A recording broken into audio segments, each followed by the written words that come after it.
So equivalent Gaussian surfaces గురించి మాట్లాడుకుందాం. దానికి ముందు గాస్కి కులూమ్స్కి డిఫరెన్స్ ఏంటంటే, కులూమ్స్ ఏమని చెప్పాడంటే ఛార్జ్ నుంచి ఫ్లక్స్ లైన్స్ బయటకు వెళ్తాయని చెప్పాడు. సపోజ్ ఇది ఛార్జ్ అనుకోండి, పాజిటివ్ ఛార్జ్, ఫ్లక్స్ లైన్స్ ఇలా బయటకు వెళ్తాయని చెప్పాడు.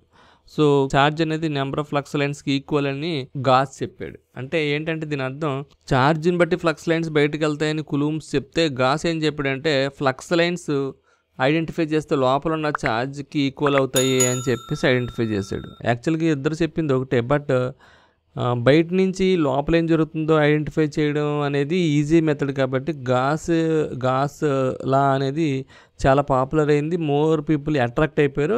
కాంప్లెక్స్ ప్రాబ్లమ్స్ని కూడా ఈజీగా చేయడం జరిగింది అనమాట. అదే కులూమ్స్ చెప్పినట్టు ఏంటంటే ఒక ఛార్జర్ బాడీ మీద నెంబర్ ఆఫ్ ఛార్జెస్ ఇలా పెట్టినప్పుడు దీని యొక్క ఫోర్స్ని, ఎలక్ట్రిక్ ఫీల్డ్ని, ఫ్లక్స్ లైన్స్ని ఐడెంటిఫై చేయడం కొంత టైర్సమ్ అవుతుంది, కంబర్సమ్ అవుతుంది. అదే ఫ్లక్స్ లైన్స్ ఒక పర్టికులర్ ఏరియా నుంచి ఎంతమంది పాస్ అవుతున్నాయి ఐడెంటిఫై చేసి, సైన్ ఐడెంటిఫై చేస్తే లోపల ఉన్న ఛార్జ్ని ఐడెంటిఫై చేయొచ్చు అని ఒక కాన్సెప్ట్ని, కులూమ్ చెప్పిన కాన్సెప్ట్ని కులూమ్ తెలియకుండా అతను ఈజీగా దాన్ని నెరేట్ చేసిన విధానాన్ని బట్టి అందరూ కూడా గాస్లాకి అట్రాక్ట్ అయిపోయారు అనమాట.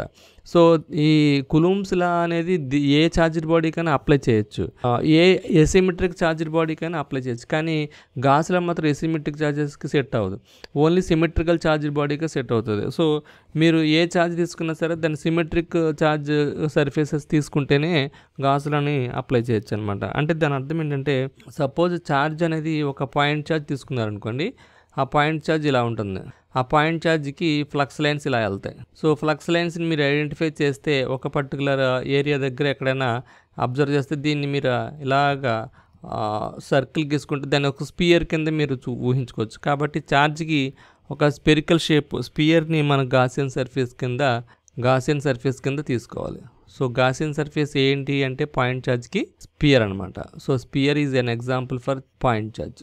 ఓకే, అది first point. Second point, line charge తీసుకున్నారనుకోండి. లైన్ ఛార్జ్ తీసుకుంటే కనుక మనకి సిలిండర్ షేప్ తీసుకోవాలి. ఇది లైన్ ఎలిమెంట్. యాక్చువల్గా ఈ లైన్ ఎలిమెంట్కి మనం క్యాలిక్యులేట్ చేయాలంటే ఒక సిలిండర్ను ఊహించుకుంటే కనుక ఈ లైన్ ఎలిమెంట్కి ఇప్పుడు ఇటువైపు నుంచి ఎంత ఉందో అటువైపు కూడా అంతే ఉంటుంది. కాబట్టి దీని నుంచి ఈ మనం డీ బార్ని ఐడెంటిఫై చేయాలి. డీ బార్ అంటే డీ రో ఏ రో అనమాట. ఈ దీని యొక్క డిస్టెన్స్ రో, డైరెక్షన్ ఏ రో బార్ అయితే డీ రో ఏ రో బార్ అనమాట. ఇది సిలిండర్ని ఊహించుకో. సో లైన్ ఛార్జ్కి మీరు ఊహించుకోవాల్సింది సిలిండర్. అలాగే థర్డ్ది వాల్యూమ్ ఛార్జ్ కూడా మీరు ఊహించుకోవాల్సింది సిలిండర్ అయితే బెస్ట్. సిలిండరే కాకుండా మీకు రెక్టాంగులర్ బాక్స్ని కూడా ఊహించుకోవచ్చు, లేదా క్యూబ్నైనా మీరు ఎగ్జాంపుల్ కింద తీసుకోవచ్చు. బట్ మోస్ట్ ప్రాబబ్లీ సిలిండర్ని ఎగ్జాంపుల్ కింద తీసుకుంటారు. సో ఈ పర్టికులర్ సర్ఫేస్ ఏరియాకి ఇంటిగ్రేషన్ ఆఫ్ డిఎస్ అనేది ఏంటంటే 4πr² అనమాట. ఇది ఒకటి గుర్తుపెట్టుకుంటే బెస్ట్, లేదా ఎగ్జాంపుల్ చేసేటప్పుడైనా మీకు ఈజీగా గుర్తుంటుంది, no problem. So these are the Gaussian surfaces. ఇవి ఈక్వలెంట్ గాసియన్ సర్ఫేసెస్. అండ్ అప్లికేషన్స్కి వచ్చేటప్పటికి, జనరల్ అప్లికేషన్స్కి వచ్చేటప్పటికి ఏమేమి ఉంటాయంటే, integration of D bar DS అనేది అంటే నెంబర్ ఆఫ్ ఫ్లక్స్ లైన్స్ టోటల్గా ఓవర్ ఏ క్లోజ్డ్ సర్ఫేస్ దేనికి ఈక్వల్ ఉంటాయంటే ఛార్జ్కి ఈక్వల్ ఉంటుంది. అంటే ఇది ఫస్ట్ అప్లికేషన్. సెకండ్ అప్లికేషన్ ఏంటంటే, మనకి ఫ్లక్స్ డెన్సిటీ తెలిస్తే, electric flux density D bar తెలిస్తే మనకి ఈ బార్ని కూడా ఈజీగా ఐడెంటిఫై చేయొచ్చు at any point, at any symmetric point.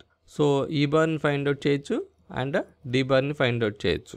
In given surface the number of flux lines nothing but psi can be easily identified, అంతే కదా. సో ఫ్లక్స్ లైన్స్ని ఈజీగా ఐడెంటిఫై చేయొచ్చు.